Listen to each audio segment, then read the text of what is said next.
day, everybody. Welcome. Bring it in, my dear friends. Hello, Binky and Kate. Discord Kate. And the homies. The OB guy. Spooderman. Quattrome. And all that good stuff. Gather in, friends. Bring it in. Gather in. Bring it in, everybody. Gather in. Bring it in. Let me see if I fixed my monitoring situation here. I wonder if I did. Let's find out.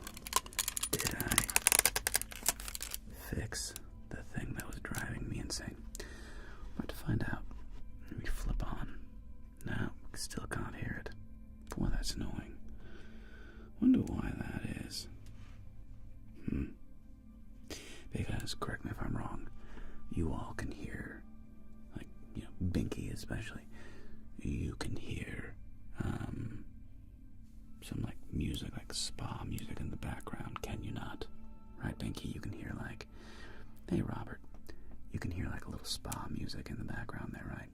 Sup there, Fang. Back at you. Sup, FJ.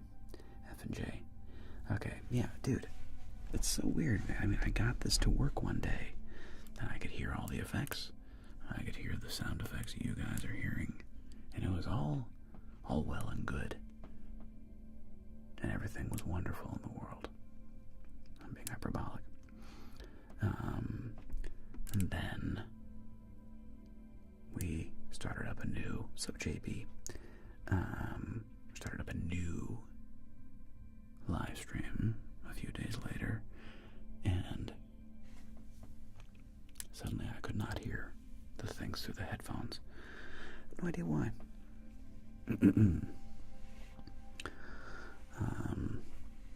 Pinky, first of all, rude. Second of all, how dare you? Third of all, wow. I'm just gonna start off with choose violence. It's out of the gate. We're starting off just choosing violence. Right out of the gate. I see how it is. Somebody didn't get their Wheaties this morning. Jeez Louise.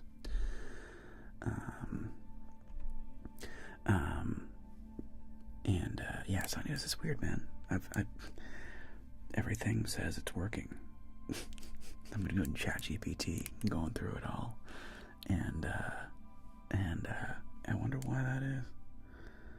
What's crazy is I'm sure there's like some one little setting somewhere, like some weird little hoobity schmeebity bobbity beebity bobbity boobity, and it's some little thing, and you know, you click like one little button and I'm like, oh, that was the problem. Well, that's your problem right there.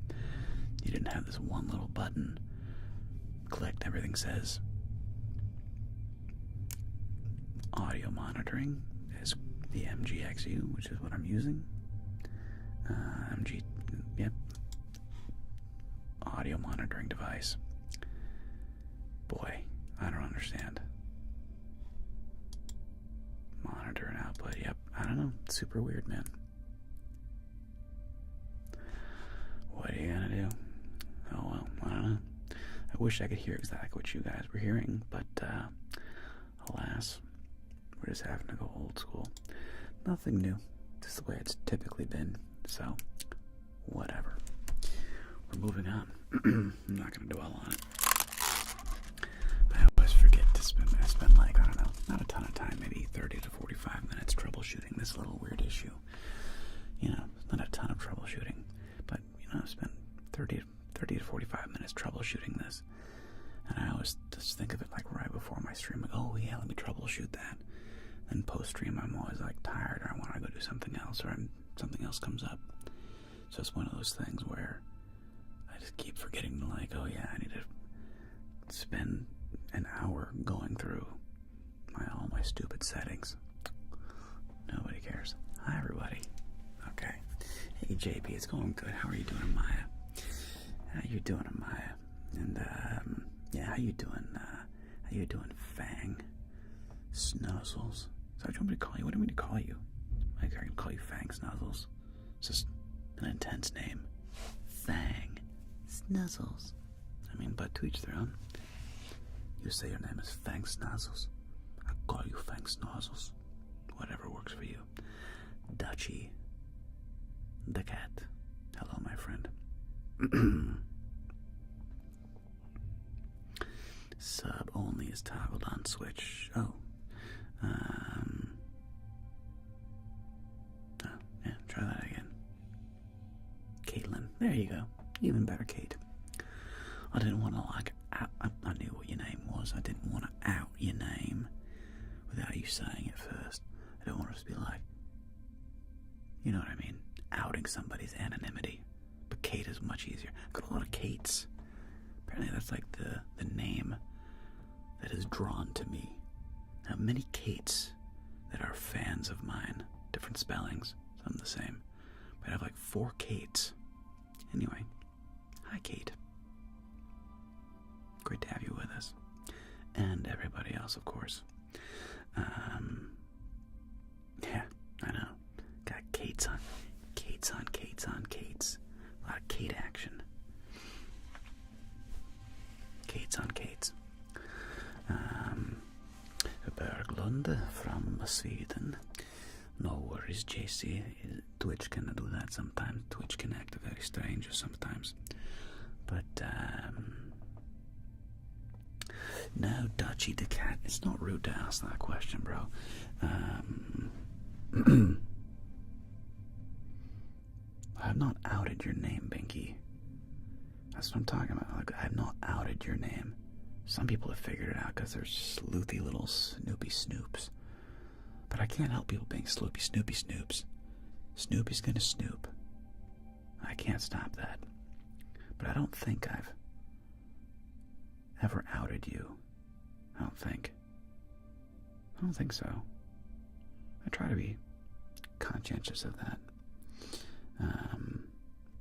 You know, I don't want to do that. But anyway.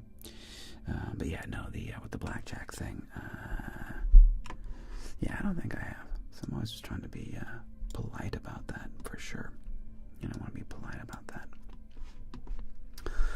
Not do that to anybody. Anyway. Fang Kate. Snuzzle Kate. Katie Snuzzles. The new Kate. New Kate.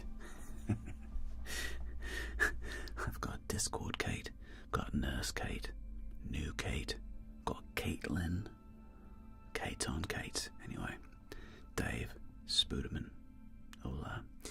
Yeah, no,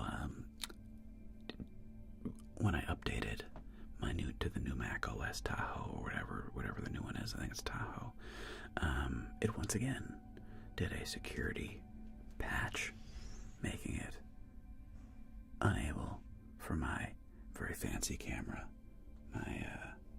my Pentax schmoobity schmobbity, the camera that I film my videos with. It won't recognize that camera anymore, so I can't use 2 cameras now, which is annoying. I'm sure I can figure it out. I'm sure there's a way to do it. It's just really obnoxious. So anyway, no more live blackjack for now. You just have to chat with me like a donkey. Get used to it. It's often the way we do things around here. Strange as that might be. Talking. You. Just old-fashioned talking. Gross. How annoying is that? But anyway, Peg Lie. How beautiful it is to see you. Manly peak between the inappropriate amounts of very sexual women and anime characters. So I'm talking about Peg Lie. I'm representing, bro. I'm representing. There's only a few of us. And I don't even know if I even do actual ASMR, man. I don't know. Like, it's more like a weird podcast. Because I'm not whispering. I don't sit here and whisper and do this kind of a thing because I find it boring, and like I don't just want to sit here and do this back and forth and do little whispers and do nothing but this for like 2 hours. That's not my jam, man. It doesn't appeal to me. And again, the thing is, I don't actually watch ASMR. I don't actually watch ASMR, so I'm weird. I don't know what to tell you. So this is what you get. You get to chat with me, and obviously just annoy my mod for reasons that nobody can understand. I don't know. And yet she remains. I don't know. To each their own. Give a dog a bone. I'm not going to yuck somebody else's yum.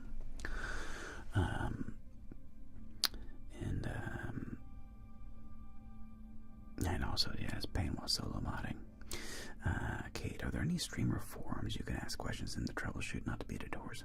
I'm sure there's what ChatGPT is, I'm sure, the way, and I'm sure it has something, Discord Kate, to do with you go into terminal and you write you put in this one command prompt and you like reboot it in safe mode. It's just like a little process to get it to go around this one security patch.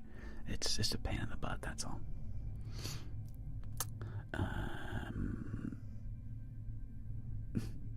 Exactly. Kate Fang. That's what I do, man. Yeah, I'm not traditional ASMR by any stretch of the imagination.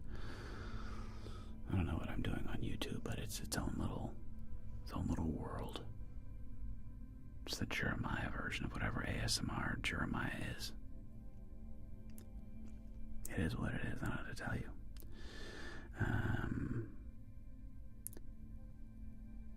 Dutchy the Cat. Q&A question.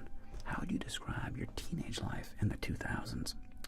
Well, Dutchy, I was in my 20s in the 2000s. So, I was a teenager in the 90s. I can answer that question for you. Or I can talk about the early 2000s if you like, of which I have many, many memories. Oh yeah, thank you, JC. 6 years, that's right. I know, Binky. And yet, you remain. Thank you. Appreciate you being here, though. It's just the amount you whinge. This is baffling. Every time you're just like, you're the worst person ever. You're a donkey. You're the worst streamer ever. You're terrible. You're the worst thing ever. Why am I watching you? I can't stand everything you. I can't stand anything you do. And yet. But anyway, let's see. Exactly, Pegley.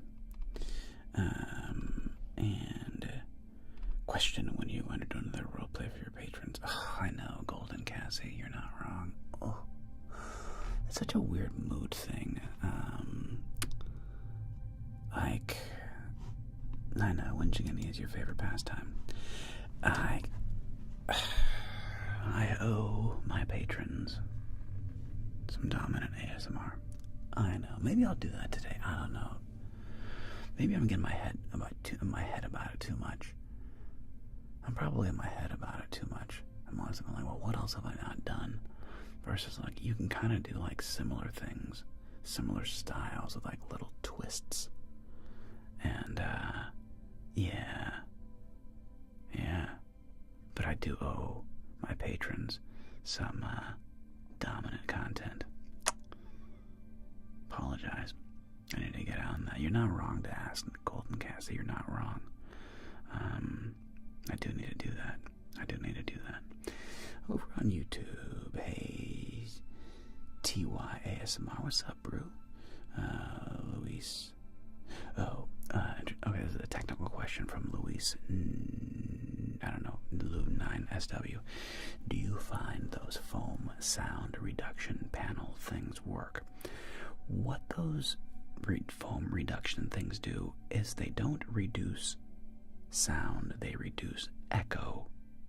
So, all these foam things I have on my ceiling, okay, and these things I have over here, and my whole wall is surrounded by these foam things. What that does is it has nothing to do with sound proofing. What that does is called sound deadening, and it makes it so that it doesn't echo in here, and that really matters. Like they're very, very, very important for reducing sound echoing, and they do work very well for that. But you have to commit, and you gotta really you gotta get them everywhere for it to really reduce the echo. But they do work. For sound deadening, Subfood, great to see you, bro. For sound deadening, the only thing that works there is mass. So weight and mass. That's what makes sound deadening. That's what makes soundproofing. For sound deadening, then you need the foamy things. Let's see, what else?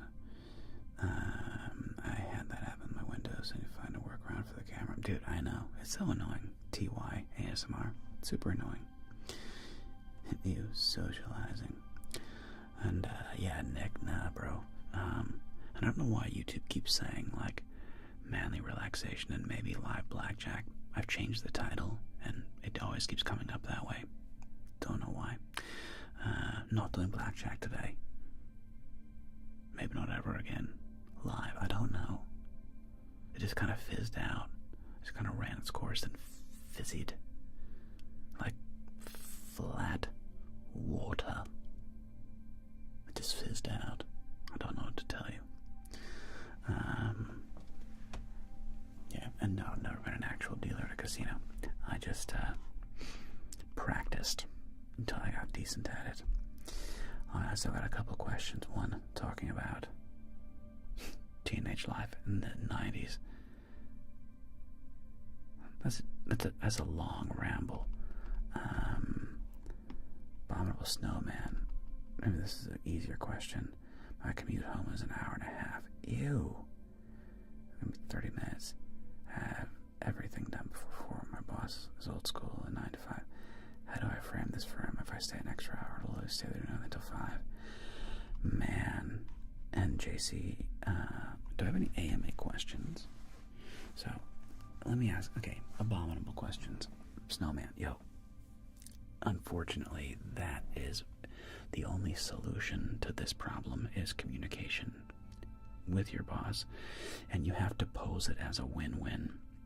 So, if you have to convince your boss that there is a valid reason for you to leave earlier and avoid the traffic, and that you can be as, if not more, productive to your boss during the time that you want to be there. So maybe you want to be in the office from 6 a.m. till 3 p.m., right? Get the same hours in, but, leave earlier, which is fine, but you just have to make sure that you can get everything done the way you or your boss wants to have done, unless you're working retail or sales, in which case you just have to be there when the customers are there. But that's a communication breakdown, and you really have to. My only advice was that when you have a communication breakdown with a superior, is that remember, when you're a boss, when you are a boss, you have a lot of problems that your subordinates are completely unaware of. Okay? You really do. And if someday you become a boss, you will understand that with the higher up you get, is more accountability, more responsibility that your subordinates are very unaware of. And you're probably very unaware of all of your boss's problems. So what that means is you want to not be another problem. So, Abominable Snowman, you have to make it a win-win where your boss wins and you win, and you got to sell it. You got to pitch it. You got to sell it. And it's so that it's not just like you're doing better, but it's at your boss's. But here's how it's better for your boss. Because otherwise, you're his or her problem until proven otherwise. Do you know what I mean? So anyway, communication. And I wanted to look and see if case my Discord, do I have any AMA questions?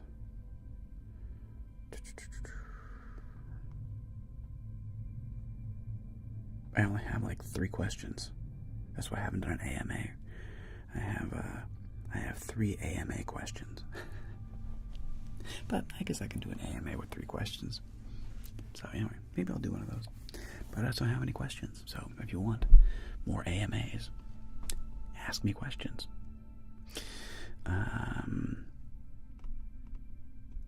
In Golden Cassie, I know what you mean as far as like the dominant thing. Maybe I'm too much in my head about it. I just need to relax more. I don't know. I'll look at it. Let's see.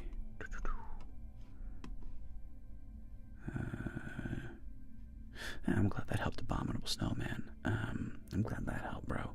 And NC Plays, thanks. I really appreciate it, Julia. So glad you could be here.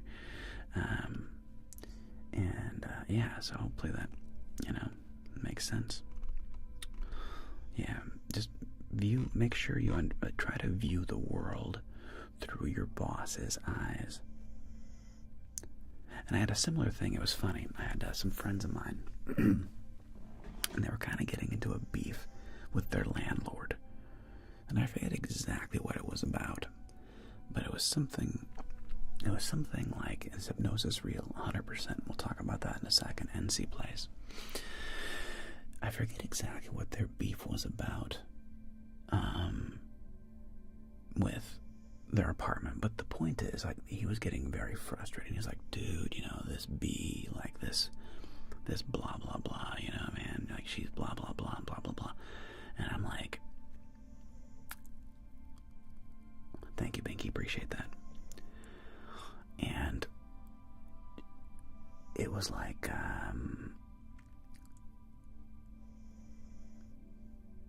I had to reframe and be like, look, dude, remember, you are her problem, and you can really screw her over.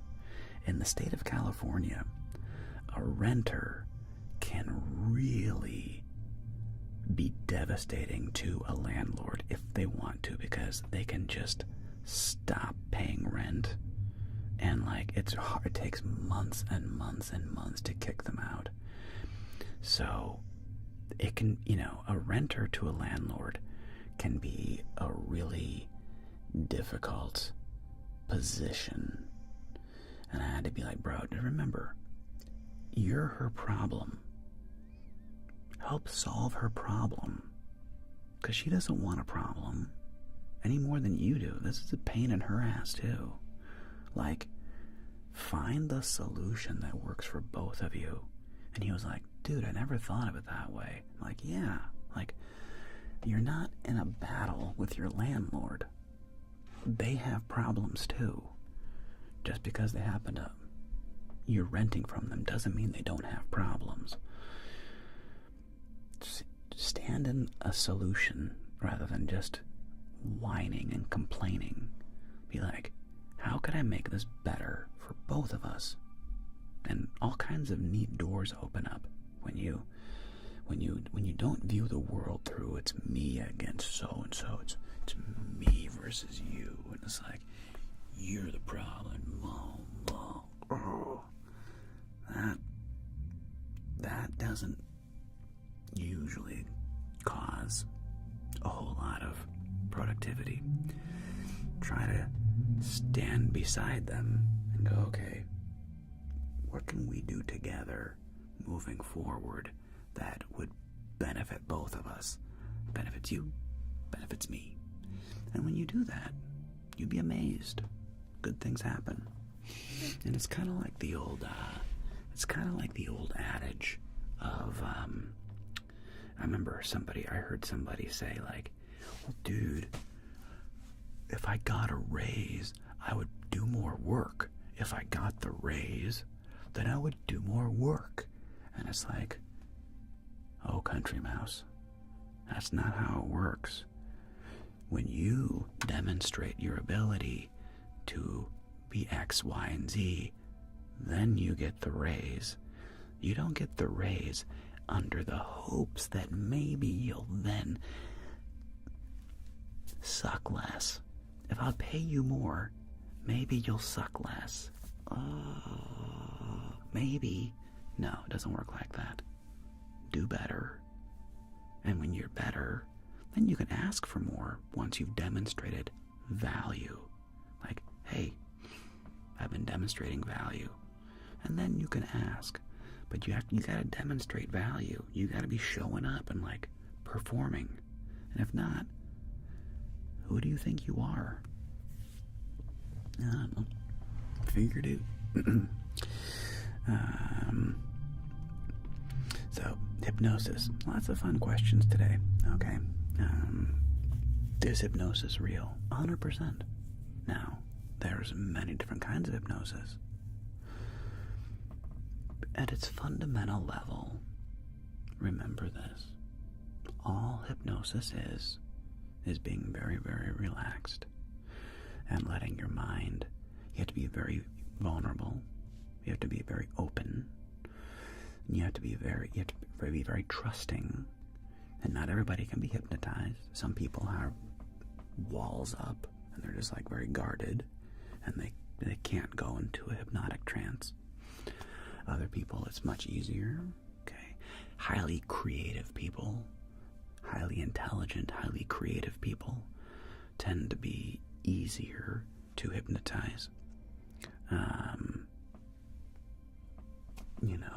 But all hypnosis is you being very relaxed, open to suggestion. You gotta trust the person you're with that they mean you no harm, and you're kind of on this like fun little journey together of like exploring the subconscious and exploring and like planting seeds of ideas and thoughts.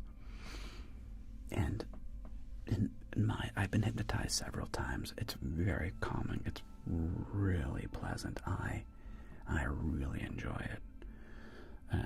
I've been hypnotized. It's with my own father, who, of course, I shouldn't say of course.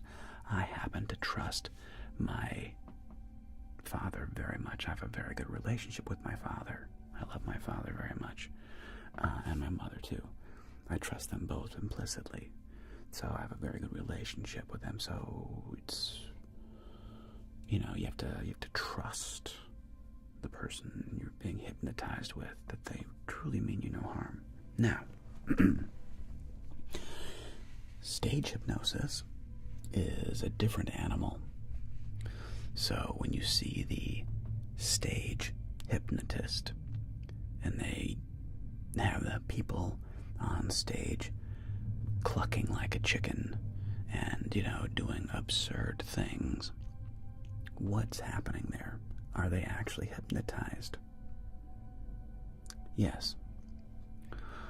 A very small, and what the hypnotist is doing when they walk in the room is they're looking for very specific people, and they know how to find them. There's little tells that people give off that lets the hypnotist know, like, this person, okay, and this, okay. There's little, I'm not sure what those tells are. I just know that there are tells. And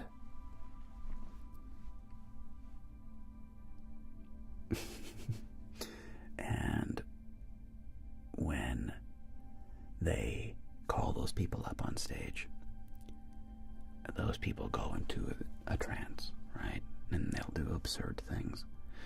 The reality is, under hypnosis, you really aren't doing anything that you don't want to do. The reality is that at any time you can completely just stop and just like get up and walk away. Okay? It's not like you're locked into hypnosis. It's not like that movie Get Out and you're just like, I can't move. It's not like that at all. What's happening is that those people want to do that crazy thing. they want to act like a fool. It's the exact same thing that happens when somebody acts like they're crazy drunk after one drink. I'm going to give you guys a little secret. That guy or girl who acts crazy, oh my God, they're up dancing on the bar and taking their pants off. Oh my God, I've only had like one drink. They're not drunk. They wanted to do that behavior. What they wanted was an excuse. They're not drunk. Okay? It's not like that one drink of that one shot of alcohol suddenly made them like just crazy drunk. No. That's not what's happening. What's happening is that person wanted to behave a type of way, and alcohol or hypnosis is the excuse to behave a type of way. And then they go, oh my God, I was so drunk, what did I do? Oh my God. Now, that can also happen when you get really drunk, okay? I'm not talking about that. You also can get really drunk and then act like a total donkey because you are wasted, okay? And then you do behave like a whatever. Probably very poorly and with ill temperance. But the people that are doing that after one drink, okay, they're not drunk. They want to do that. The people up on the hypnotist's stage, which is a very specific type of performance.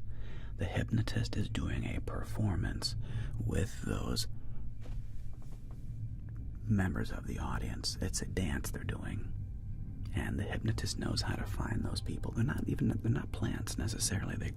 They're probably genuinely people that came to the show, but the hypnotist is looking for a very specific type of person that secretly wants to behave a type of way, and then they do the things, and that person falls into a trance so easily, and they clap their hands, whack, and the person's like, oh, and it's like, and sleep, and it's not like they're not. What's weird is, what you're kind of getting into though is the placebo effect. It's not that it's not happening. That's what's weird. It's happening. They're very suggestible, but but they want it to be, okay? It's weird.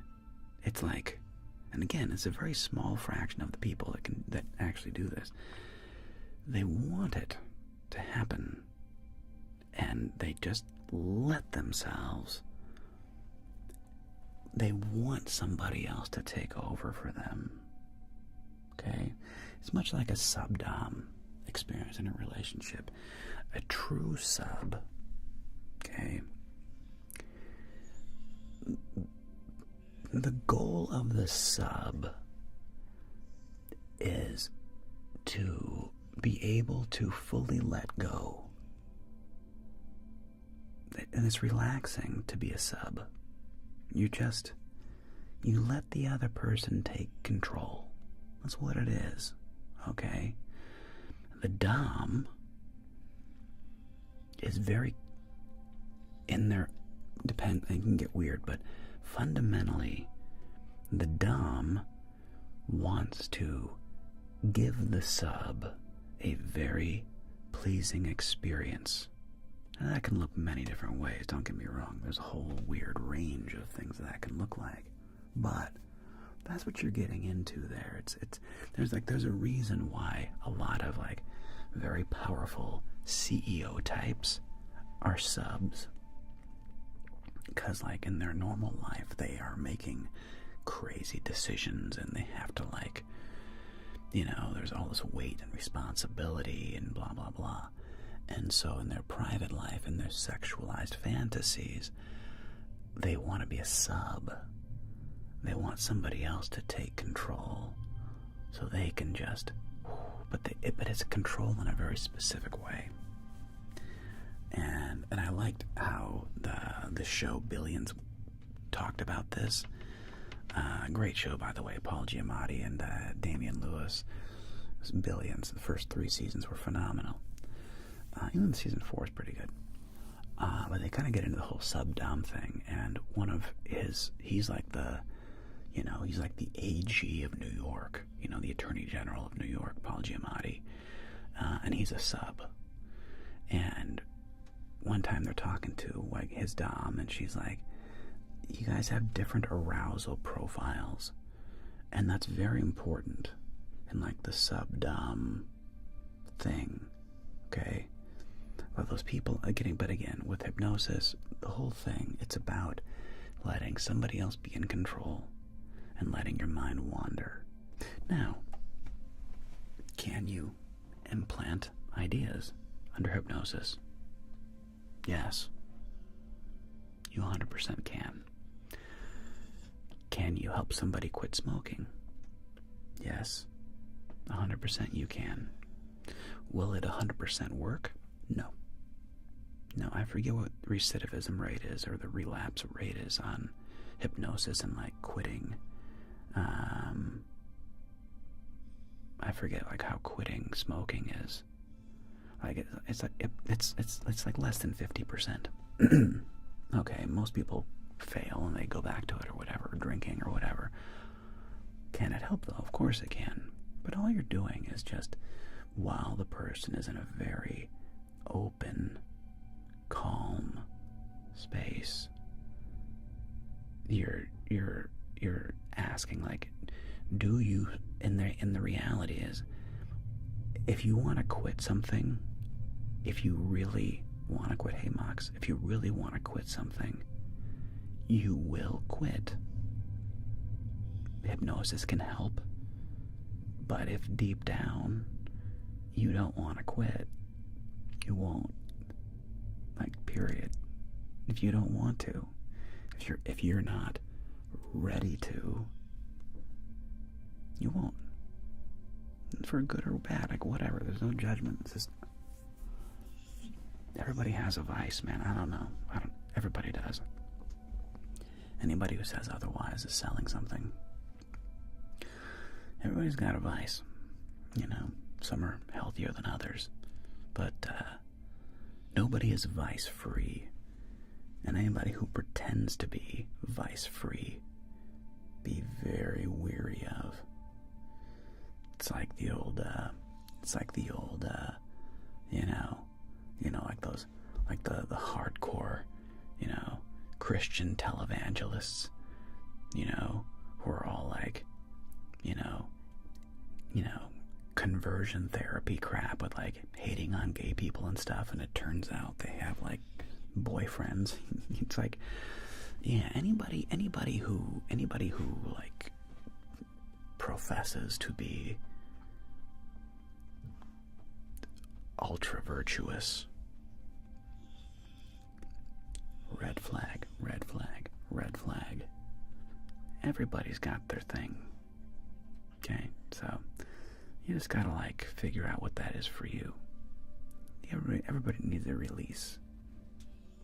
Some are healthier than others. Exactly, Kate. If you don't want to quit, you're not gonna. You're only gonna quit when you decide you're done with.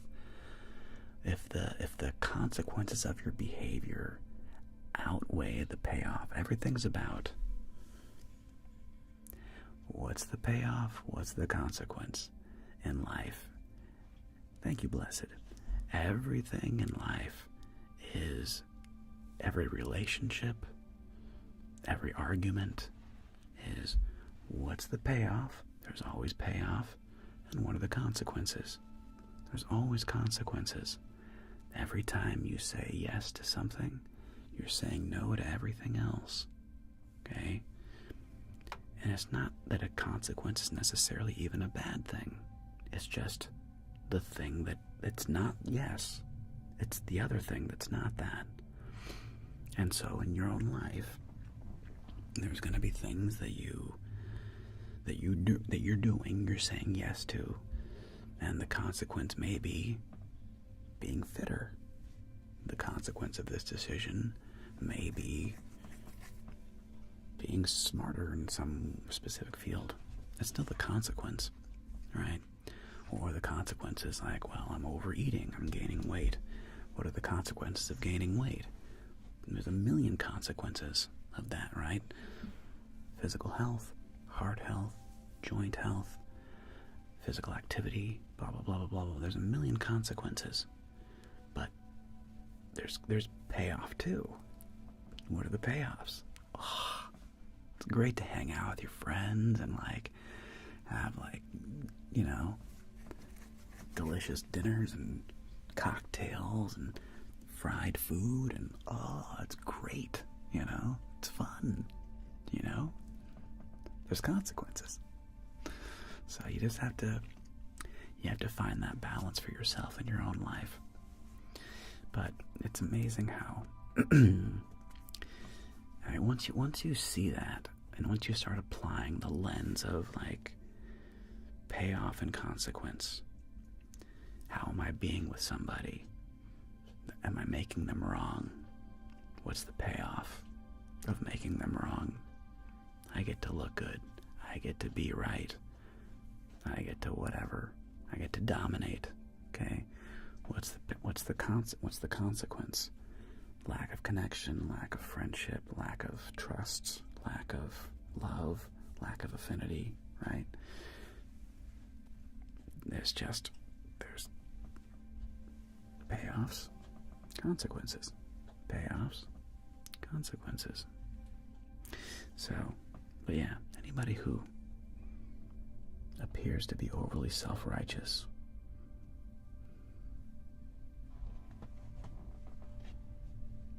not to be trusted. Not to be trusted.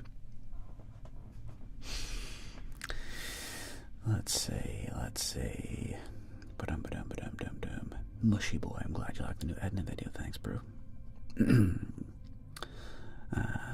I like Billy Joel? I do actually like Billy Joel. An Uptown Girl is a classic. Not my favorite Billy Joel song. I'm not even sure what it is. I mean, obviously, Piano Man is legendary. I'm a big fan, though, of his version of In the Middle of the Night. Billy Joel's got a lot of soul, which I really appreciate. I like his bluesy, soul stuff. But I love his version of In the Middle of the Night. It's got that funky swing to it. It's great stuff, man. And let's see. And Emma, I have no idea what PMDD is, but sounds terrible. Sorry you have that. I'm glad this is making you feel better. And Silly Cyan, I've been very well, thank you very much. Busy. It's amazing how much life is just busy. It fills. That's one thing. I mean, I can't remember the last time I was bored. I mean that, dude, I have not been bored in so long. So long. There's always something that needs to be done. I'll choose not to do things for sure. And I'll choose to, F off and play a video game or watch some Netflix or whatever, But bored, boy, I haven't been bored in a long time. I've not been bored in a long time. Yeah. Going back to the early question, what was it like being a teenager in the 90s? Well, I bet, honestly, the reality and experience of many things is very similar but very different. The reality is I remember being a teenager in the 90s, and like teenagers today, I felt very insecure. I didn't have a lot of self-confidence. I had moments of self-confidence. Moments where I felt like, okay, that's cool. But a lot of it, I remember, especially my early teenage years, like 13, 14 years old, a lot of just like crippling self-doubt, not feeling attractive to to chicks, not feeling like attractive to girls, like really being like Twitter-pated. Like the thing about being like a 13, 14-year-old boy is, and I don't know if this works both ways, but my God, like the horniness is just off the frickin' rails. It's so obnoxious.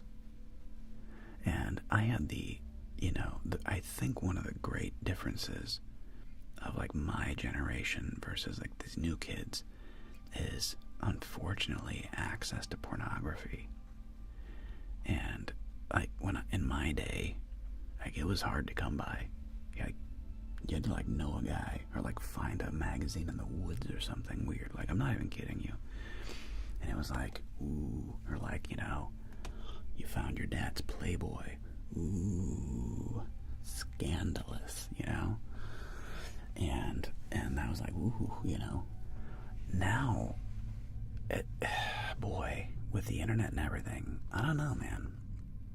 I wonder what the weird long-term consequences of that are going to be. I don't know. I don't think it's good, But other than that, I think the general experience of being young is probably very similar. It's probably the same way it's been for hundreds of years. Like, there's a reason. There's a reason we can read Romeo and Juliet and, like, get it.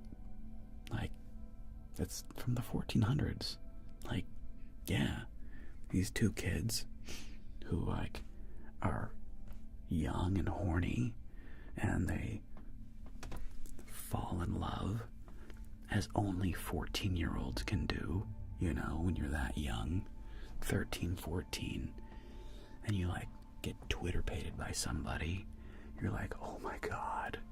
You have these feelings, these emotions take over you, and it's just like consuming, and you're like, oh, and the sun rises and sets with this person. Oh my God, everything they do is just perfection. Oh, and it's a great feeling. I mean, it's a drug, man. It's a drug, right? But everybody can relate to it, Of course, Romeo and Juliet's a tragedy, but the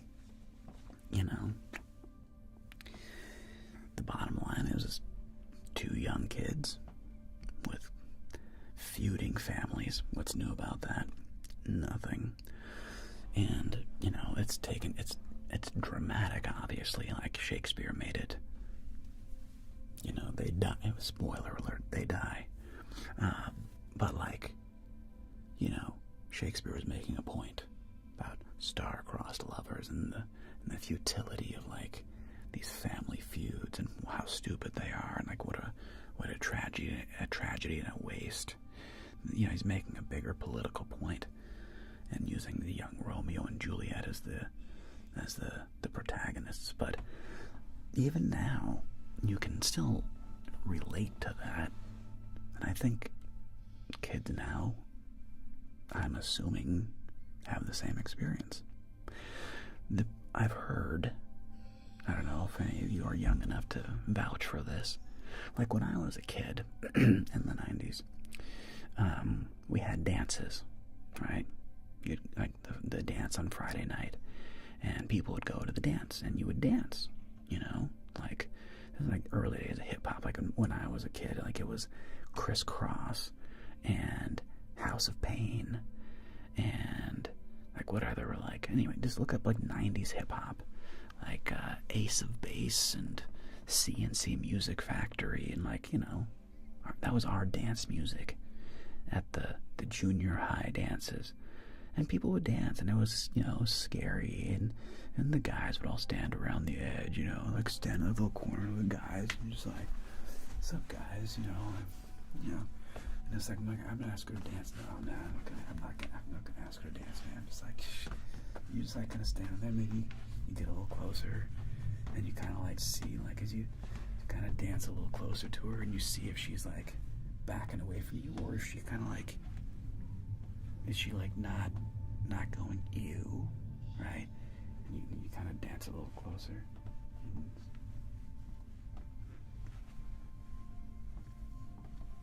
Maybe dance a little closer and see if she rejects you or not.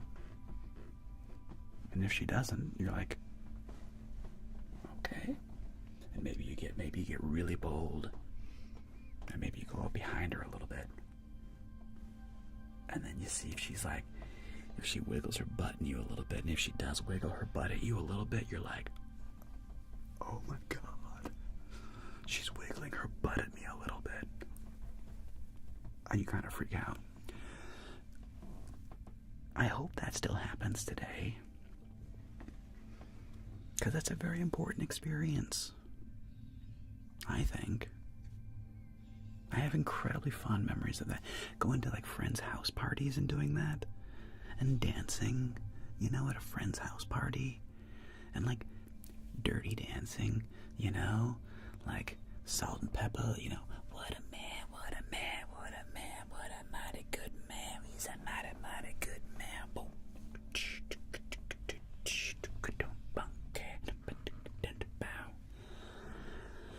And like, you know, I mean, I remember like dirty dancing, you know, at house parties and stuff like that.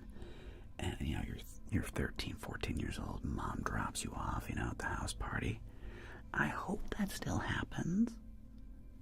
You kids gotta tell me. I mean, I assume that is still happening. I hope it is. It's important. You need to experience that. You know? And yeah, does getting rejected suck? You know? Dancing up on a girl, you know? You're 14 and you're like dancing up on her, you know? And she gives you one of these, like, you're like, it's fine.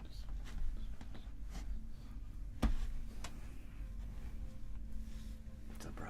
Just, you know, it's fine. It's just, I didn't mean that. I didn't touch you. That was an accident, obviously. Like, no, I mean, obviously, no. But like, you know, that's usually what happens. Every now and again, she would back up into you a little bit, and it was just like electricity. So I hope that still happens, man. Exactly, Andre. You win some, you lose some. But you gotta take your shot. The great Wayne Gretzky said, you miss 100% of the shots you don't take. It's true, though. So Lotto says, I'm 18 and that don't really happen. I'm sorry, Lotto. And Rutho, I'm 19 and I can tell it does. So it does still happen. So you have like, where is here, may I ask, Lotto? People just vape and do what they want. Well, you're in Belgium. It happens. Oh, so Belgium is still dancing. People have like dance is still good. It's important. Yeah, I mean, Lotto, when I was in junior high school, kids still smoked cigarettes, you know. I'm sure vaping is like much more common because it's so easy to sneak it. That's the thing about vaping. Like with cigarettes, you just, you know, you can't you can't hide cigarettes. Like, they reek. I mean, they reek. Okay? Anybody who says, like, no, nobody can tell that I smoke.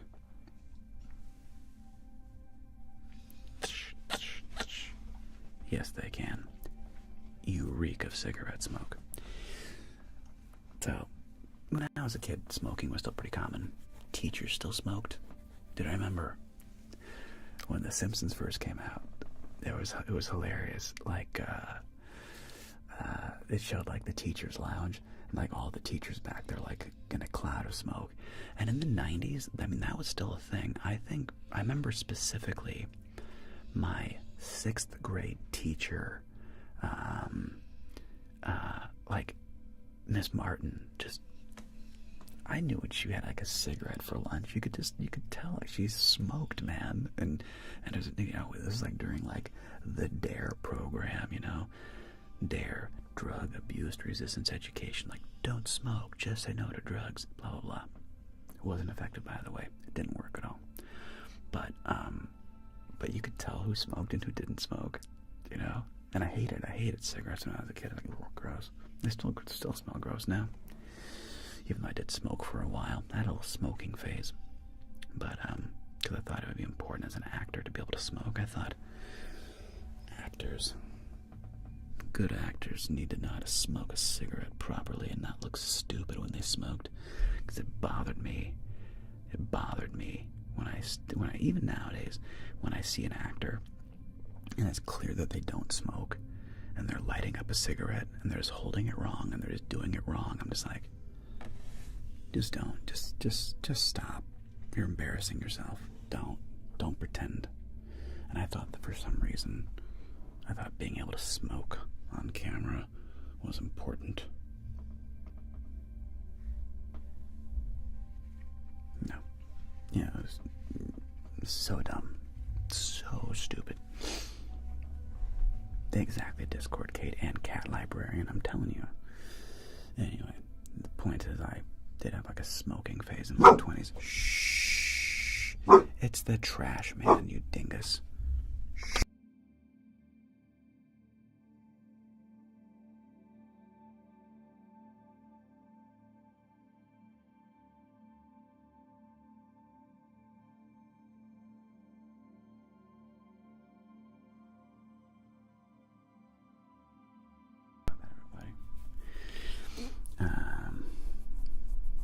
She's barking at she's woofling at the garbage man outside. Sorry about that. But, yeah, I'm sure that, Dare water bottle filled with wine. I'd go home and spout Dare facts. My dad, he used my Dare water bottle. That's hilarious, Caitlin. But yeah, so, overall, other than I'm sure there are differences, but I hope that the core experiences are still happening. I hope that the youngsters are still going to dances and dancing. I hope that, it's important to, have that experience. Although I've heard, okay, here's one thing I heard. Tell me if this is true. That kids aren't dancing as much. Kids aren't dancing as much because they're afraid of being videotaped. Is that true? And if so, that's sad. I don't know. I hope that's not true. I hope the kids aren't afraid of being videotaped so they don't dance. That dances. It's like social media. That'd be sad. I hope that's not the case. Fingers crossed. So, take care, Kat. Have a lovely dinner, my dear. Au revoir. Thanks for coming and hanging out on this rainy Thursday. It's rainy Thursday here in Los Angeles. Thanks, Sarah. I'm glad you're here, bud. Yeah. But the kids definitely dance less. Interesting, Lenny. Well, maybe that's true. I don't know. And I'm from, like, Ohio. Like, I don't know. Like, I mean, maybe incendiary, maybe. Nice, Ghibli Gibson. Welcome, welcome, welcome. I mean, you know, I mean, the thing is, too, like, I was always a good dancer. So, I knew I could wiggle my booty better than most boys. So, that's a big hurdle to overcome. So I knew I could wiggle. I could move my hips as a young man, and I knew that was a strength. And I knew that because I liked girls a lot. And I remember being like, this is a superpower, being able to dance, because girls like dancing, and I really like dancing with girls. So, bonus. But a lot of boys didn't dance. I mean, a lot of people stood along the sides in the gymnasium, and they just, stood around the outside. And, hey, Bonnefoy, what's up, my brew? Greetings, sir. Welcome, welcome, welcome. I'm gonna give my homie give my homie Bonnefoy a little love, bringing us his audience over here. I'll wait. Sometimes it takes a minute to get everything connected, and I'm gonna give my boy Bonnefoy a little love, a little ASMR trigger, which we call a name trace, which is a fun little thing we get to do sometimes. So we're gonna give a little name trace to our friend Bonnefoy, who rated us over on Twitch. One of the other few bros of ASMR. Respect, bro. Gotta stick together, man. There's not many of us out there. And Sweet Pea, I was good at wiggling my hips as a young man. That's all I'm saying. Heck yeah, bro. I'll give you a little ASMR Funktify. Plus, I haven't done any funky ASMR things in a minute anyway. So let's give a little funky ASMR vibes to our homie Bonnefoy,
life is in the right and room.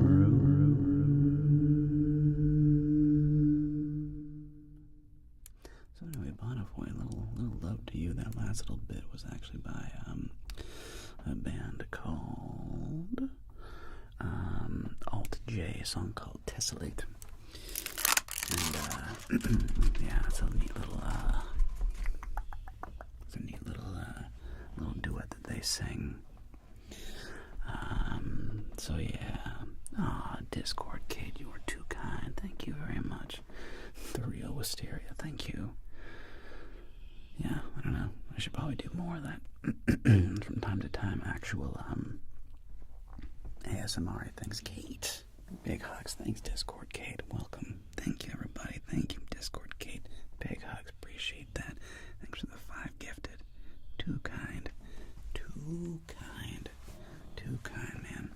Really appreciate that. Man, what an amazing crew. No whinging from you. You need to go outside? I'm gonna let you outside. You can go whinge. You can go outside. Whinge. You're not coming back in. So anyway, I got tingles in my scalp as a kid before ASMR because it's a nice Winston. Very cool. Yeah, I almost never get tingles. I'm sure it's a neat experience, though. A bit envious of yours. Kind of like being a synesthete. Being able to get tingles. I don't really get tingles. Like I said, I don't really consume ASMR. I'm one of those weird folks. I'm like, no, I'll just listen. I just make it. Don't actually listen to it or watch it.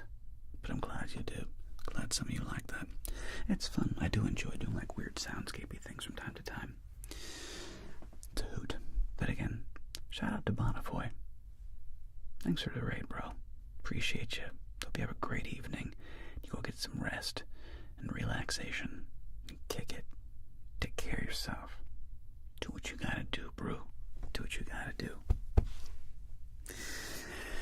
But yeah, so anyway, what was it like being a kid in the 90s? It was like funkling, if you can't tell.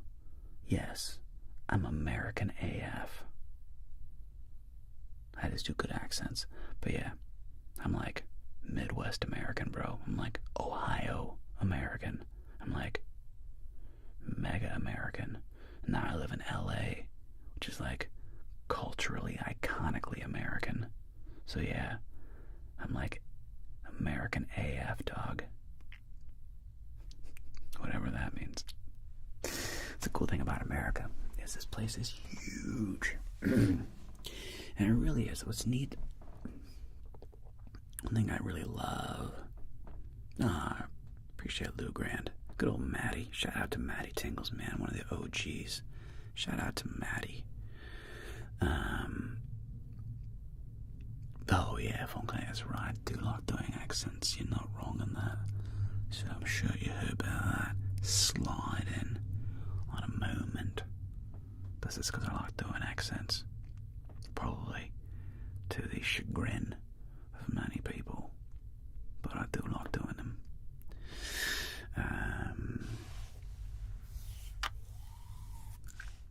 Appreciate it. But yeah, the America's neat because it's just so big and it's so diverse. You know, like living in LA is very different than living in Topeka, Kansas, or living in Bismuth, South Dakota, or even Minneapolis, or Dayton, Ohio. It's very different. It's very different than New York. It's very different than the East Coast. I love the East Coast. Philadelphia, Boston, New York. But totally different energy up there. Florida, different energy. Texas, Louisiana, the South, Georgia, North Carolina, South Carolina. They all have a vibe. Tennessee, right? They have vibes. And they're very different. And it's neat. And you get to kind of pick where you want to live, you know? Pacific Northwest, Seattle, Oregon. You get to like find your place and find your tribe, which is cool. Real estate. I'm like really British. Nice. I assume the U.S. has the most fast food places, so we're number one in something. Oh no, dude, we're number one in a lot of things. Some not so good, but we're number one in a lot of areas. Just not necessarily all the areas you want to be, but you know. Look, I love the Pacific Northwest too. I went to University of Washington. I lived in Seattle for 5 years. I love Seattle. I love the Pacific Northwest. Mountain climbing out in the Olympics and the Cascades, and climbing Mount Rainier and climbing the Brothers and going up to Index and skiing at, you know, Stevens Pass and Baker, and yeah, the Pacific Northwest is amazing. It's an incredible place. Highly recommend. You should go check it out, my friends. The obesity. Yeah, the thing about when you're, you know, it's easy to poo-poo America, and we have many things we deserve to be poo-pooed about. But having traveled through almost every state, in fact, let me think, is there a state I have not been to? If I haven't been to every state, I've been to like at least 48 of them out of the 50.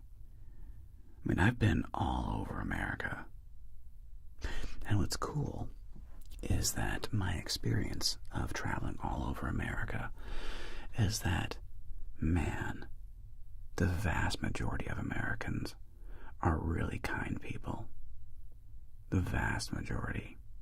You know, screw our politicians. F those people.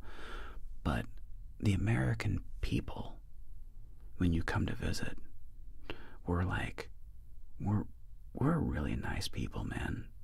You know, it's neat. There's a real, America has a real sense of like, you can do it. We can do it. It's not like we don't have in Britain, you know, there's a lot of like tall poppy syndrome. Like, don't stick out. Don't go. Don't stick up. Don't be too good. You're going to get your head chopped off. Like, if you're born like lower class, you're going to be lower class, and you're just nothing you can do about that. So there's a lot of like, keep your head down. Don't excel. America's more like, go for it. You know, we have more of like a give it a shot, see what happens. You know, we like people that like risk it and make companies and like become entrepreneurs. We're like, yeah, whoa, good for you, awesome, let's go. You know, not everybody, but there's more of that attitude here than like in Britain, for example. But you know, politicians suck, but the politicians always suck. You know, you can't judge a country by the politicians. That's just not fair. Because I've traveled all over the world too, and everywhere I go in the world, man, whether it's Peru, Bolivia, Mexico, Thailand, France, Germany. Although France does, there are a lot of snooty French people. I'm sorry, French people. I don't hate all of you by any means. I don't hate anybody. But I did have the experience of a little bit of this when I was in France. A little bit of like, you're not a stupid American. How dare you come to my country and like pollute my beautiful city with your putrid, vile existence. Ew. A little bit, just a little bit of that. Just a little bit, not a lot. Met some amazing French people. Super kind, dope, awesome French people. But there was a little bit of that. I'm just saying. Or it was like Germany was so friendly. Dude, everybody in Germany was super friendly for the most part. It's neat. But most places I go in the world, people are nice, man. The British are hilarious. The British are funniest. I love British humor, though. I think the Brits are the funniest. The Aussies are the most fun to party with. Dude, everywhere you go, and like everywhere you go in the world, you bump into an Aussie, and they're just like, "Oh, mate, come on, man, let's have a pint. Let's go get pissed, mate. Let's go have some fun." And you end up getting drunk with a bunch of Aussies and having a great time. Dude, the Aussies are the best. I don't think I've ever met an Aussie that I didn't like. I'm being very serious right now. Have I ever met an Aussie that I wasn't like, I could definitely be friends with you?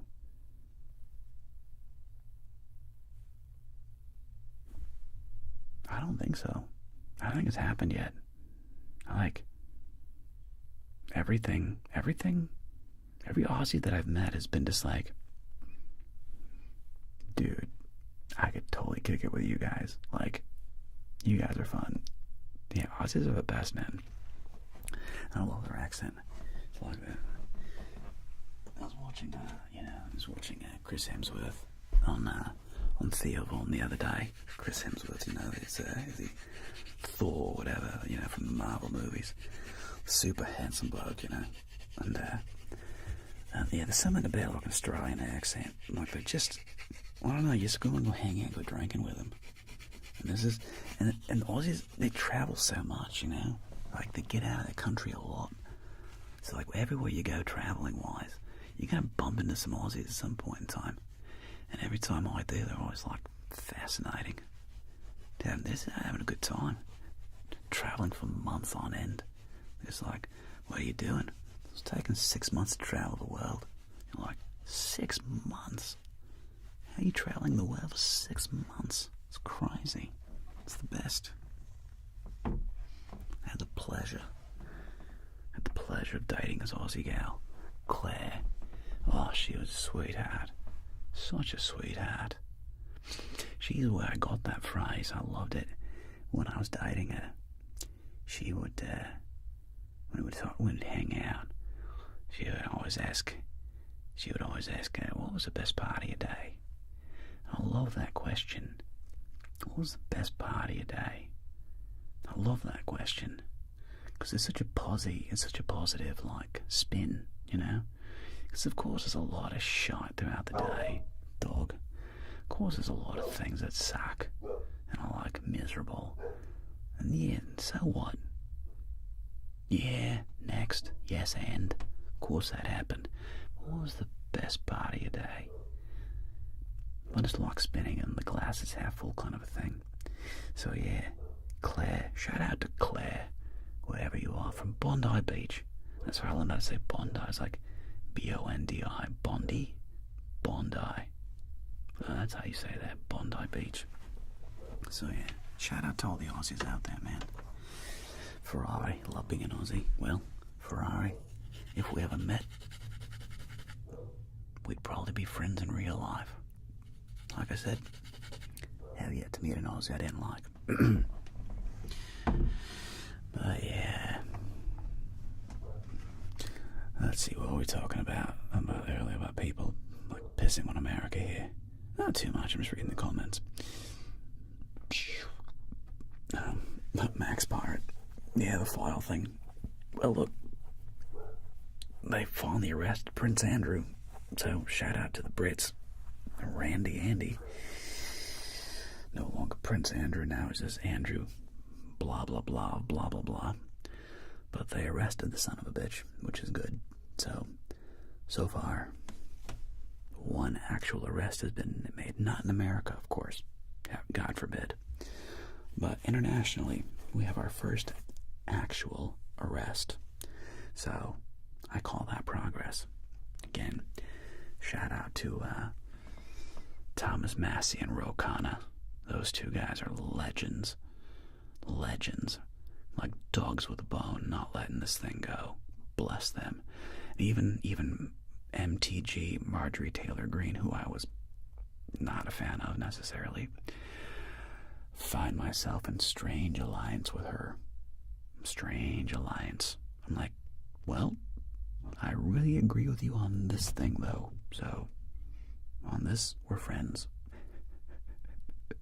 It's cool, man. Like, whatever, you know. How long did it take me to get that accent? I don't know. I've been working on it for a long time. It's not that good. Whenever I do an Aussie accent, I'm like, you sound like a Kiwi. Real Wisteria. Nah, I like Randy Andy. That's a good. I like the alliteration. And, Anna Bartolocci. New Zealanders are also the best. I love Kiwis. They're amazing as well. I've never met a Kiwi I didn't like. They're also friendly. It's great. I love Kiwis. It's awesome. I've had the incredible pleasure of learning how to perform a couple hakas. I love doing a haka. Dude, it is the coolest thing. I got a pretty good kamate. The other one's mediocre. I can do a good kamate haka. And, man, dude, it's so powerful, Caitlin. It's super powerful. It's like it, and I got to even lead it one time, leading the kamate. Oh boy, being the guy that's up there, you know. Ringa ringa pakia, why takia haki no ne haki no ne haki, kamate mate kora, kamate mate kora, tanete tanga ta uru anai tikima waka fuititera upane ka upane kopane fuititera. Hakas, man. Hakas are dope. Hakas are dope. Andrea, you came during the haka. Did I summon you? Did I summon you with my haka? What? How are you, Andrea? Oh my God, give me a big hug. Come here. Come here. It's been so long, dude. Hey. Great to see you, Andrea. Come here.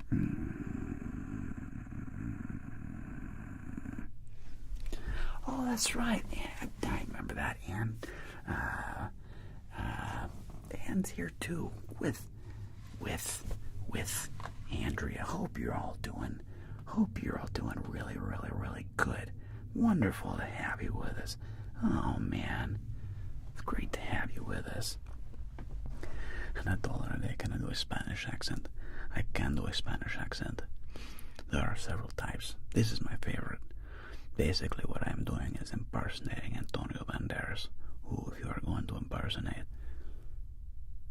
it would be hard to do worse. His, of course, Spanish accent is one of the greatest of all time. And there's this period. Although Javier Bardem is up there as well.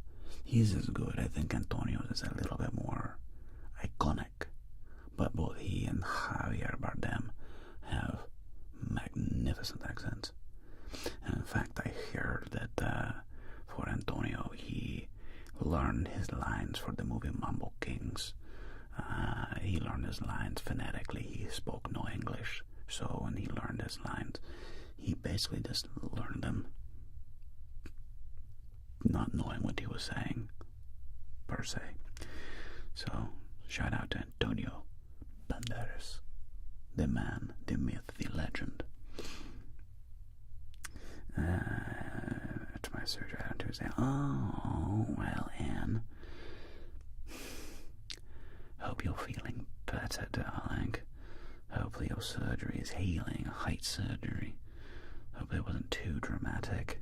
Although they're getting better with surgeries these days. I mean, my mom had a hip replacement and like, dude, it's amazing to me that you can basically get a hip replacement and it's like outpatient surgery nowadays, which is crazy. So cool. Yeah.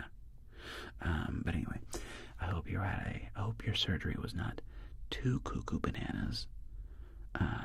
And that you're healing okay. And you got the impossible albatross. Agent Albatross.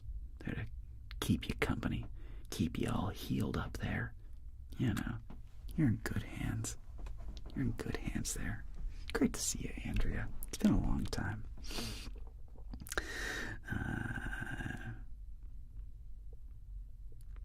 And $1 a day, that definitely helps me for sure.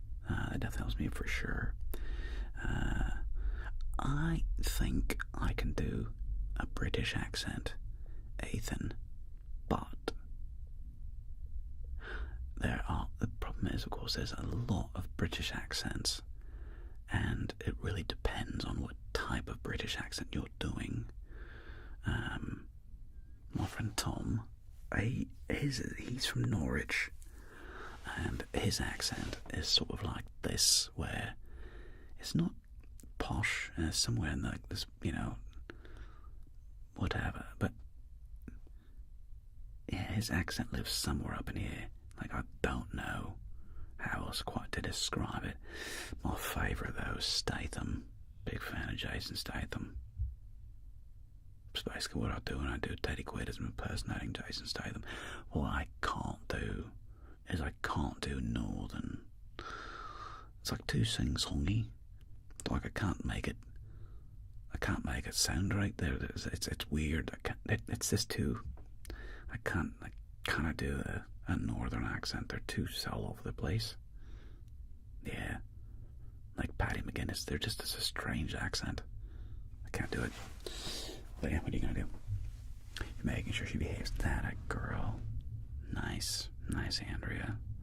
Nice. Less pain today. Mine is outpatient. Well, I'm glad you're outpatient. Staying in the hospital sucks. So I'm glad you're feeling at home and getting better. Keep that real good. Yes, it has been work. It's been keeping me busy when you stream. Well, fair enough, Andrea. Thank you, Labo, from across the pond.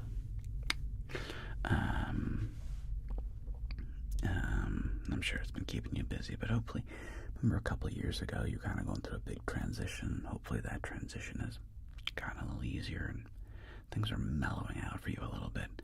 Because you were working your booty off there for a while, man. That was crazy there for a while. I know, real wisteria. There's too many British accents. Thanks, Andre. Appreciate it, bro. Who an accent? A British person is trying to do an Australian accent, trying to do an American accent. No, but what's funny is like when a British person tries to do an American accent, what they'll do is like a weird, kind of like, it's easier for some reason for Brits to do like a weird, strange Southern accent. But I forget the actor's name. The most recent season of White Lotus. Great show, by the way. Go watch White Lotus. Kind of about ready to rewatch it. Yeah, time to rewatch White Lotus. Anyway, the accent he does. He played like literally. He played like Sherlock Holmes. He played like the bad guy in Mel Gibson's The Patriot. He played like the evil Brit who did like the nasty things, who kills Heath Ledger, that dirty scoundrel, that rapscallion. He's the dad in season 3 of White Lotus, and he does an American accent, but he tries to do it with like, it's like a little Southern, but every now and then, like, you just hear him like slide. He'll do like, I forget the word he did, but it slipped into a British, and I was like, oh, that's funny. He couldn't help himself. He's very, very English, so he tried to do an American accent, but he would every now and again it sounded sort of Southern, like sort of Texan, but then it would every now and again he would slip. Jason Isaacs, that's the one. Yeah, Jason Isaacs. Him trying to do an American accent was funny. He basically, and Parker Posey's hers too. Yeah. So anyway. Still highly recommend. Great show. White Lotus. I love the little Thai couple They were so cute. They were so cute. It's kind of a tragedy. And I'm a huge fan of Walton Goggins. I like that British chick from Sex Education, too. The blonde girl with like she's got the teeth. She looks very British. Still pretty hot, you know. But she just looks very English, you know. I forget her name.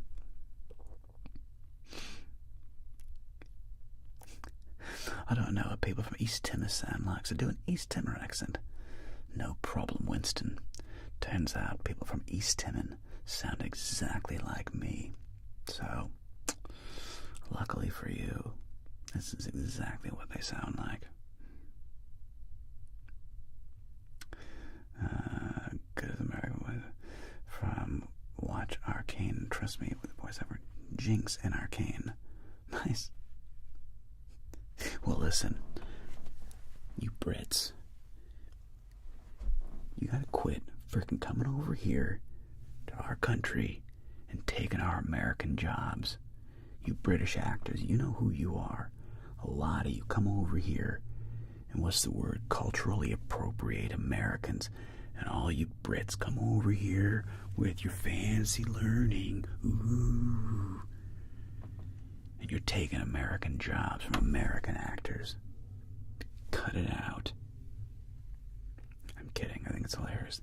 But yeah, there's a lot of British people working in American film.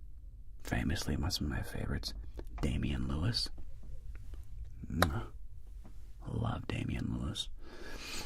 Who else did I not know was British for quite a while? Who else was I watching? Dude, honestly, there's a saying in England, you hear an American before you see one. It's probably true.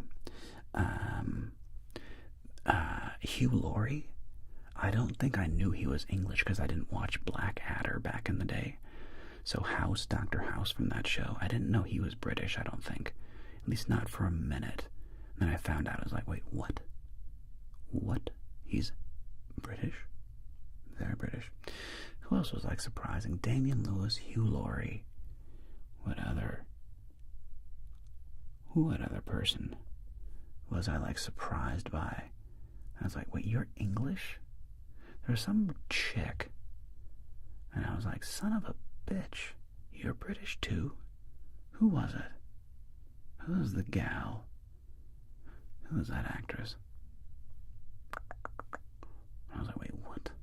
You are English? Hey, holy sheesh. And you're not wrong, real stereo. A lot of Americans are loud. I remember when I was traveling in Europe, my brother and I tried to be very low-key and because some Americans are insanely obnoxious. Let's not kid ourselves. But, alright, not to be a dick, but some of you Brits abroad, oof, you're basically as bad as Americans. Sorry, hate to burst your bubble. Yeah, it's true though.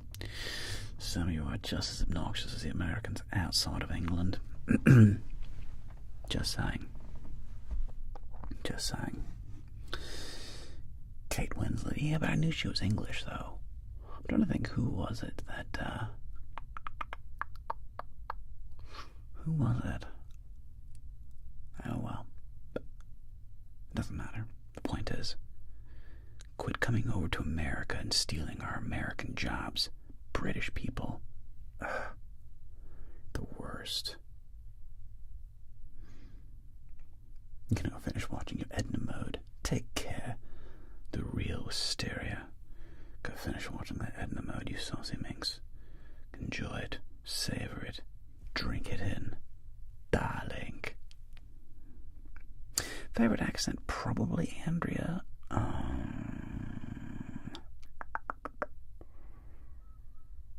Boy, probably Scottish. I mean, it's hard to say. It's Scottish, Irish, British, or South African, Australian. It's one of those 5. It's one of those. I really enjoy them all. I really enjoy Scottish accent. I really enjoy an Irish accent. Don't know, it'd be hard to define, which is the true favourite. They all have such different qualities to them, and different tones and different ways of being. Well, I think an Irish accent in a lot of ways is same though with a Scottish accent. They're very pretty accents to my ear. I find them very musical, very pleasant. Whereas like South African took me such a long time to figure it out. I liked South African though for a long time. Like I've been obsessed about going there since I was quite young. I must have been like 13 or 14 years old when I really thought I wanted to go check out South Africa. I can't really tell you why. And South African took me the longest to figure out. I couldn't nail it for years and years. And honestly, I think it was watching Blood Diamond that kind of like made it sink in. And hearing DiCaprio do it, and then hearing people talking to a South African accent, like there's not a lot of it you hear on the television, you know, and so that helped out a lot. Was hearing that, and but that was probably took me the longest one to figure out. And like yeah, a lot of the O's and the R's, you know, like, and there's of course there's different South African accents. There's like the true Dutchman. And they have like the really kind of twangy accent, you know. And there's like the more highbrow South African. But either way, I do find that accent pleasant as well. The US and the UK were entirely other people's countries. Well, Winston Smitham, you're not wrong. They'll manifest destiny and all that. Mike Footy Marino. Thanks, Brew. Shout out back to you, bro. The hardest one to do, Andrea. I still can't do it. Northern. I can't do it like a Liverpool or like Manchester. I can't do a Manchester. It's weird, man. I hear Paddy McGuinness and these guys do it on, you know, top gear, and it's the oohs and there's a way, it's a sing-songy accent, and I can't figure it out. I can't. It's too sing-song. It's like it's wavy, and I kind of figure it out. I can't. It's such a weird, neat little accent. No. I wish I could do it. It's a neat accent. Silva Kostish as Flight Miss again. Thank you very much. Good to hear as a Brit. Yeah, it's just a really tough one. Well, it's also because like we hear it the least amount in America. Like, it's just look, there's just not a lot of Northerns on American television or movies. Let's be very honest.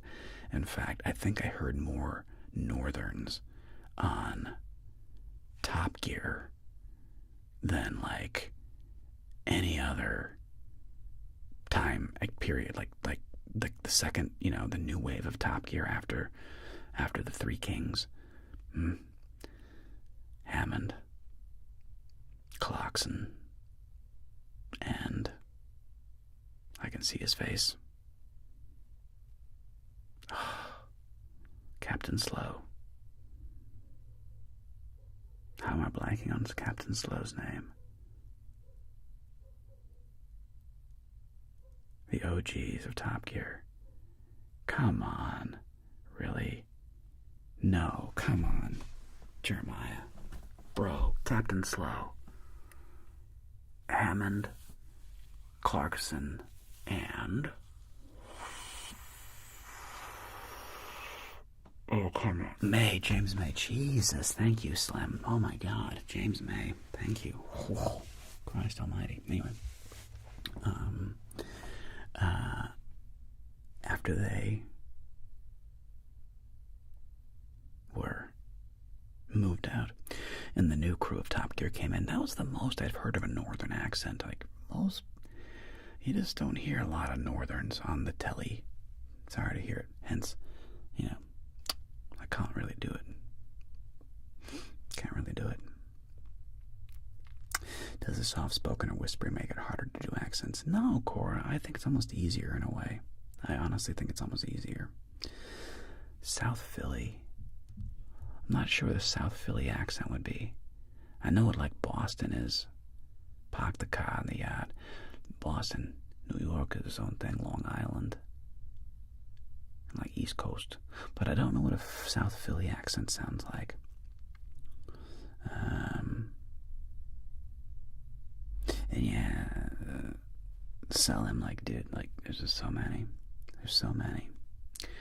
But we got a little bit of time left. What do you guys want to do? Want to hear a song? Want to play a little guitar? We can keep chatting. Doesn't really matter. So if we want to do, we can just keep chatting for a little bit, or I can sing a song or two. I don't know. And then I gotta film. I know I don't want to film though. So I got one vote for sing. I know Bingy's like, no, don't sing. God, don't do it, Jeremiah. Oh, but I might. Thanks, Dagamir. What a lot of people don't realize about Rhode Island is that it's not Long Island. It's not Block Island. It's Rhode Island. Fair enough. It's Brooklyn and South Jersey in one. Oh, interesting. Stephen Graham has become popular worldwide. Good to listen to for Scouse. Fair enough. All right, well, look.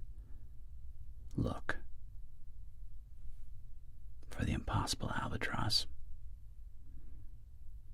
I sing you a song. It's been a minute, Andrea. Hope you're doing really, really good, man.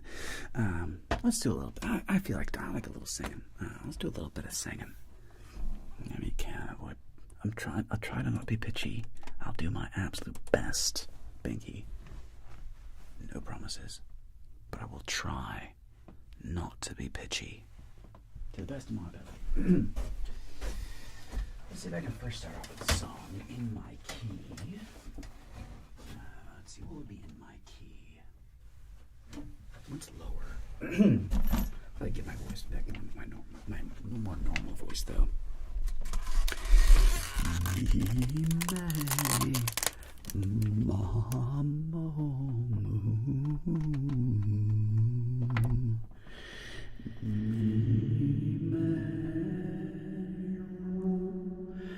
She wants to do count steps. 18 deep strides and she stops to abide by the laws that she herself has set. That 18 steps is one complete step before the next 9 right and 9 left. She wakes up on the blue and whispers to all of the above. Don't let me drown. Don't be alone. No kicks, no shakes, and no stones. Never let me sink. Always be alone. No kicks, no breaks, no never betray our joy and taste. Quick, fable of us. Like all those everywhere. It's like all good food, some life is in the right and ruin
I'll see you later.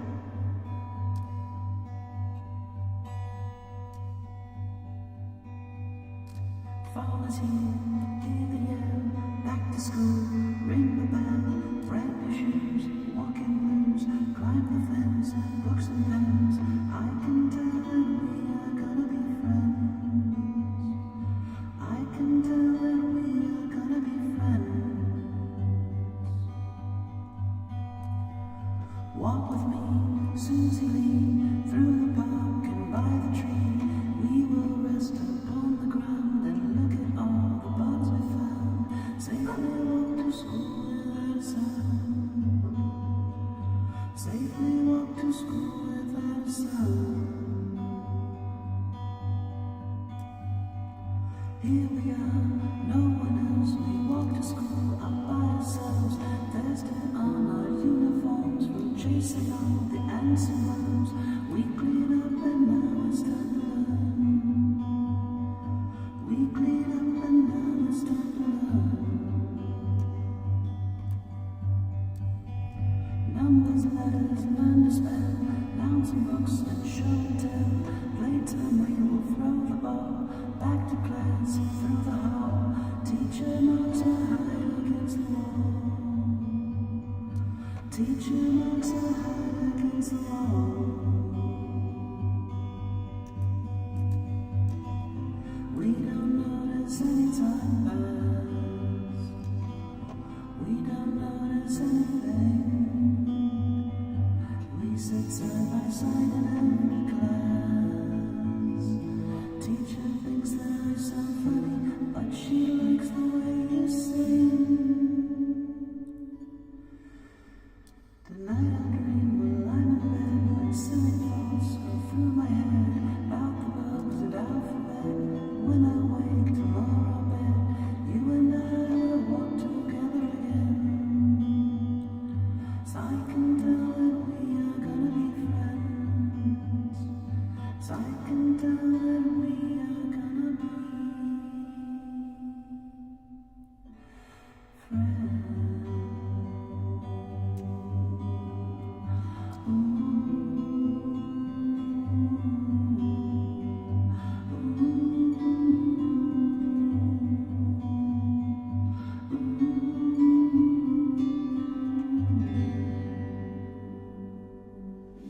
Yeah, that's the white stripes. That is the white stripes, indeed. Hello, is there anybody in there? It's not if you can hear me. Is there anyone home? Come on now, I hear you feeling down. Well, I can ease your pain, get you on your feet again. Relax, I need some information.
Ladies and gentlemen, it has been very lovely to have you with us today. Thank you so much for hanging out on a beautiful, rainy Thursday in Los Angeles. And yeah, it's been great having you with me today. Thank you so much. And YouTube, I'm going to let you go so that I can do a raid over here on Twitch. So YouTube, thank you so much, dear friends, for hanging out and spending a little time with me this afternoon. I need to go film tomorrow's video. So, sweet dreams, YouTube. I'll catch you on the flip side.